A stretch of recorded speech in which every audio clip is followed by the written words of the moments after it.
আমি এখন বাটার চিকেনের জন্য চিকেনটাকে ম্যারিনেট করবো। তো দেখো এখানে হালকা সরষের তেল দিয়ে নিচ্ছি আর তাতে একটু দিয়ে দিলাম লঙ্কা গুঁড়ো, তাতে আমার কালারটা খুব ভালো হবে এভাবে মিক্স করে নিলে। আর এদিকে আমি দইটা জল ঝরতে দিয়ে দিয়েছি যাতে দইয়ে কোনো জল না থাকে। আর এদিকে দেখো শাহি গরম মশলা নিয়ে নিয়েছি। তো আমরা এখন মাংসটা ম্যারিনেট করবো। তো এদিকে দেখো গরম মশলা দিয়ে দিলাম। তো বোন আমাকে ম্যারিনেট করতে হেল্প করছে।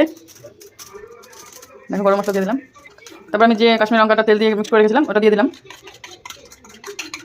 এবার দেখো যে দইটা জল ধরে রেখেছিলাম আমি দইটা দিয়ে দিচ্ছি। আমি সব উপকরণগুলো এবার চিকেনের সাথে ভালো করে মিক্স করে নেব।